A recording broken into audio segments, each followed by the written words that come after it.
Hello guys, तो आपका स्वागत है मेरे चैनल में वीकली टेस्ट 100%। तो आपका शनिवार को वीकली टेस्ट है और आएगा भूगोल का चैप्टर 3 से अफवाह चैप्टर से। तो चलिए इसका कुछ MCQ क्वेश्चन आंसर हम लोग देखते हैं। तो चलिए शुरू करते हैं MCQ क्वेश्चन।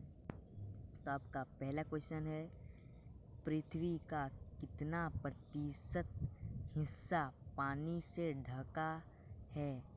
तो इसका आपका सही आंसर हो जाएगा सी नंबर 71%। तो चलिए दूसरे क्वेश्चन की ओर बढ़ते हैं। नदियों द्वारा अपरदन की क्रिया किस भाग में तेजी से होती है? तो इसका सही आंसर हो जाएगा आपका ए नंबर, ऊपरी भाग। तो चलिए अब तीसरा क्वेश्चन देखते हैं।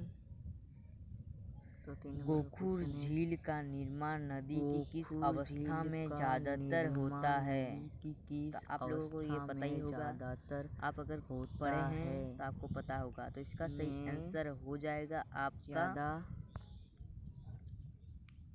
इसका सही आंसर हो जाएगा आपका, हो गया जैसे सी नंबर, मध्य। तो आपका तीसरा क्वेश्चन है, चौथा क्वेश्चन है। आप चौथा क्वेश्चन को देख सकते हैं। तो चलिए चौथा क्वेश्चन में जाते हैं।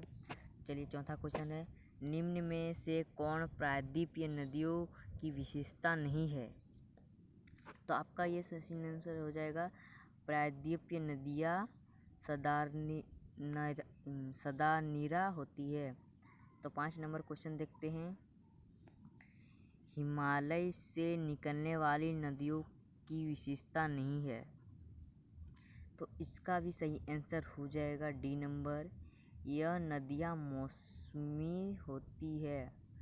6 नंबर क्वेश्चन है, सिंधु नदी का उद्गम स्थल है।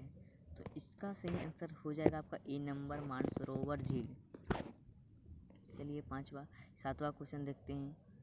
भारत के किस भाग में गंगा मैदानी क्षेत्र में प्रवेश करती है? तो आपका सही है ए नंबर, हरिद्वार। आठवां क्वेश्चन है, गंगा नदी का उद्गम स्थल कहाँ है? इसका सही आंसर हो जाएगा आपका सी नंबर, गंगोत्री। चलिए अब 9वां क्वेश्चन देखते हैं। आपका 9 नंबर का क्वेश्चन है, नमामि गंगे परियोजना का क्या लक्ष्य नहीं है? तो इसका आप सही आंसर जो डी नंबर, गंगा नदी के अफवाह क्षेत्र में परिवर्तित। 10वां क्वेश्चन है, गंगा नदी अंततः कहाँ गिरती है? तो इसका सही आंसर हो जाएगा आपका, तो इसका सही आंसर होगा बंगाल की खाड़ी। चलिए 11 क्वेश्चन में देखते हैं। गंगा नदी की लंबाई कितनी है? तो ये आपको तो पता ही होगा, अगर पढ़े हैं तो आपको चैप्टर सर पढ़ाए हैं तो पता ही होगा। इसका आपका सही आंसर हो जाएगा 2500 किलोमीटर। चलिए 12 नंबर का क्वेश्चन देख लेते हैं। दिहांग के नाम से किस नदी को जाना जाता है? ये सब आपको पता ही होगा किसको जाना जाता है। तो इसका सही आंसर हो जाएगा आपका डी नंबर, ब्रह्मपुत्र नदी। चलिए 13 नंबर का क्वेश्चन देखते हैं। ब्रह्मपुत्र नदी को तिब्बत में किस नाम से जाना जाता है? तो इसका सही आंसर आपको तो पता ही होगा। तो इसका आपका सही आंसर हो जाएगा, तो इसका सही आंसर हो जाएगा संगपो। चलिए अब 14 नंबर का क्वेश्चन देखते हैं।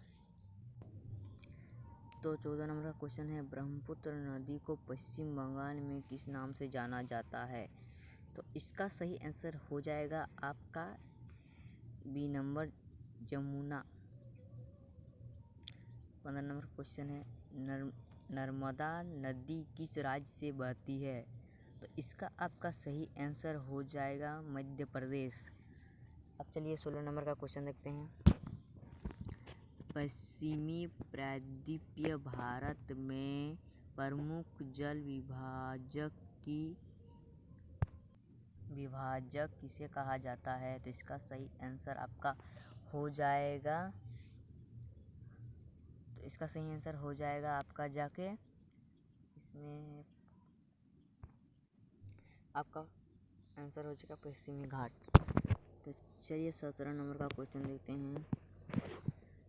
किस नदी को दक्षिण की गंगा भी कहा जाता है? तो आपका इसका सही आंसर हो जाएगा गंगा नदी। चलिए 18 नंबर क्वेश्चन देखते हैं। नर्मदा नदी का उद्गम स्थल क्या है? तो इसका आपका सही आंसर हो जाएगा अमरकंटक। तो चलिए 19 नंबर क्वेश्चन देखते हैं।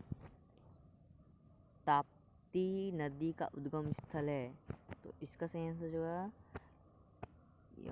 यमुनोत्री। 20 नंबर का क्वेश्चन देखते हैं।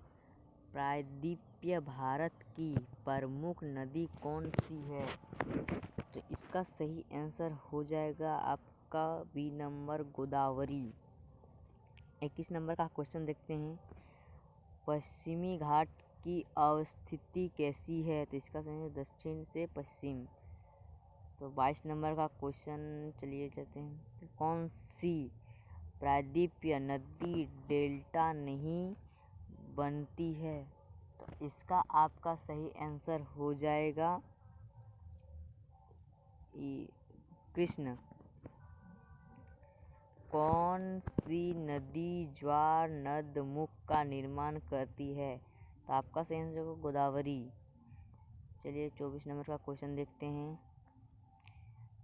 नदियाँ अपने मुहाने पर किस स्थलाकृति का निर्माण करती है? तो इसका सही आंसर जो है गोखुर झील। ये लास्ट क्वेश्चन देखते हैं। कौन सी दो नदियाँ पश्चिमी से पूर्वी की ओर बहती है? तो इसका सही आंसर हो जाएगा नर्मदा और तापी। अगर अच्छा लगा वीडियो को तो चैनल को सब्सक्राइब कीजिए और वीडियो को लाइक कीजिए। और आपका 25 MCQ क्वेश्चन हो चुका है, और जिस दिन रियल टेस्ट होगा उस दिन हम क्वेश्चन छोड़ेंगे। धन्यवाद।